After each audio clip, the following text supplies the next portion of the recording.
Bonjour à tous, mon nom est François Letarte et bienvenue sur ma chaîne JDR D30, une chaîne consacrée aux jeux de rôle sur table. Donc une vidéo liste RPG Week. Un personnage qui est un concept que j'ai dans ma tête, qui vit seulement dans ma tête. J'ai jamais eu l'occasion de le faire. Écoute, vous voulez vraiment le savoir?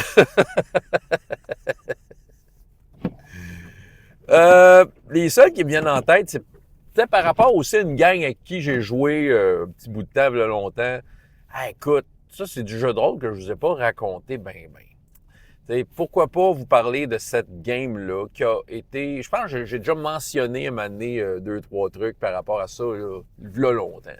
Tu sais, la vidéo 328, je sais pas. Là, mais c'est ça. Ça fait très, très longtemps que c'est une gang, en fait, que c'était des amis communs avec ma conjointe qui, eux, avaient une game. Bon, ils m'ont invité, puis pendant un bout de temps, ça donnait. J'allais jouer avec eux autres. On jouait à la troisième édition, vraiment 3.0.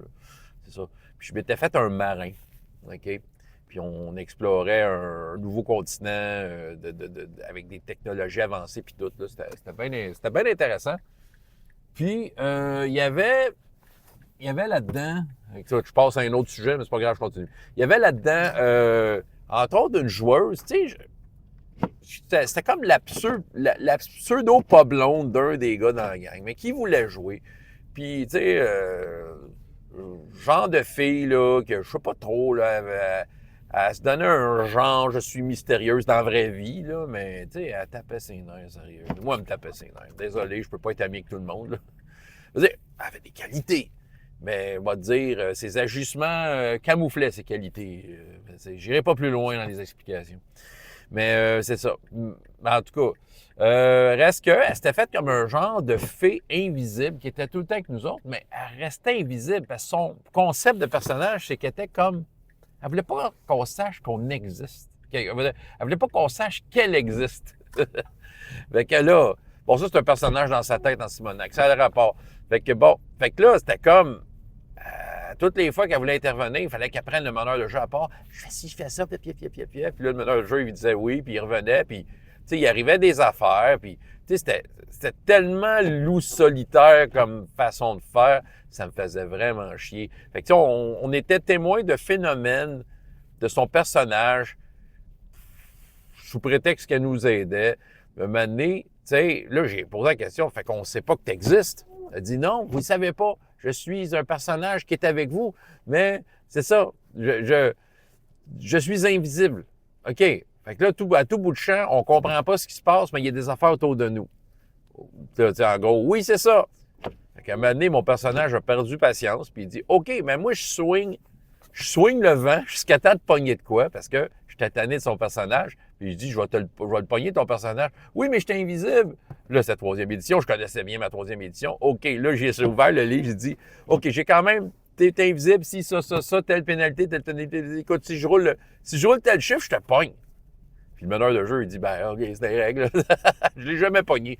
Mais reste que, tu sais, mon message était clair. C'était comme, si ton personnage est inutile. Bon! J'ai pété ma coche en partant d'un autre sujet. Vous voyez à quel point c'est inspirant, le RPG Week. Personnage dans ma tête. Vous voulez vraiment savoir? Justement, c'est avec cette gang-là. C'était pour ça que je vous ai parlé d'eux autres. Écoute, je sais pas pourquoi, je voulais faire un genre de personnage, tu sais, comme plus d'une tribu, tu sais, inspiré des Premières Nations. Mais tu sais, genre qui se promène juste avec un peigne puis qui fait du cheval tout le temps. Puis je voulais l'appeler Poche de cuir. Poche dans le sens de, tu sais, les couilles, man! Eh oui, mais tu sais, je voulais trouver, mettons que c'était un elfe, trouvé en elfique, poche de cuir. J'ai jamais été jusque-là dans ma recherche, mais tu sais, c'est ça. Il aurait parlé un autre langage, puis c'est ça, il aurait été, puis je me serais arrangé que, tu sais, trouver un langage dans lequel, en fait, je pense que c'est ça mon concept, c'est que je me serais arrangé de checker dans ce que tu trouves sur Internet, tu sais, les langages... de race fantastique, celle que ça sonne le mieux, poche de cuir, tu sais, que ça sonne comme badass, harmonieux, poétique. Puis, tu sais, bon, qu'est-ce que ça veut dire ton nom? Ça veut dire que j'ai des couilles en cuir. Parce que, tu sais, je t'empeigne, puis je suis un cheval pas de sel qui court tout le temps. Maintenant, hein? Bon, voilà. T'as voulu, c'est toi qui l'as posé la question, Bruno. Fait que là, ma réponse, poche de cuir. Bon. Fait qu'évidemment, Ça serait un personnage qui aurait un gros score en équitation et qui aurait beaucoup d'agilité, mais qui n'aimerait pas porter des armures, ce qui fait que il faudrait que je sois stratégique. Probablement qu'il tirerait de l'arc, tout ça. Il y aurait, bon, une peau très, très bronzée, très basanée. Oui, je me serais vraiment inspiré des Premières Nations.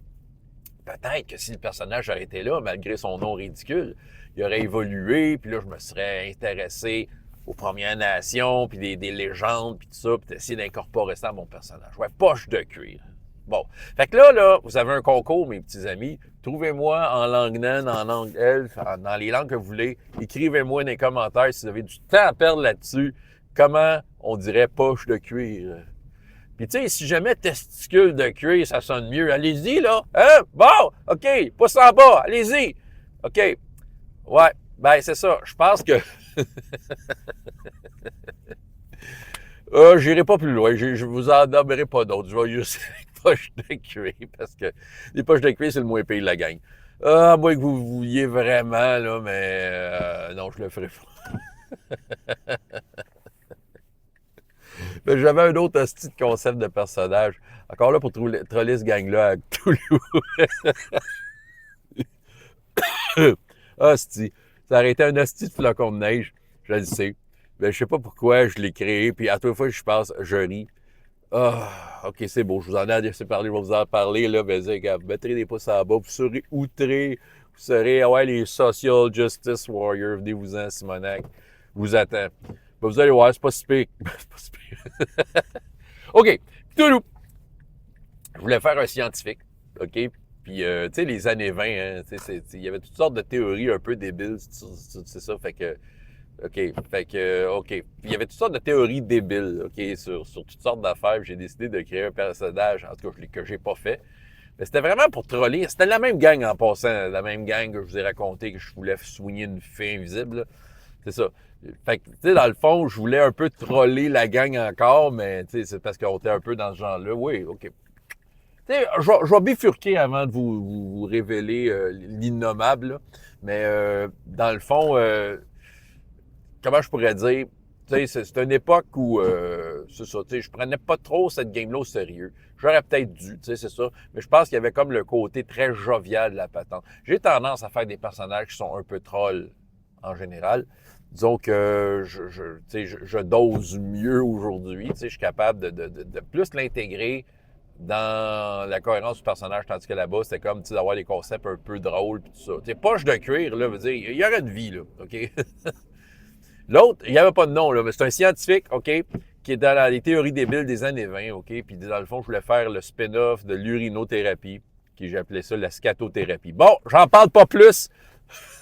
C'est beau.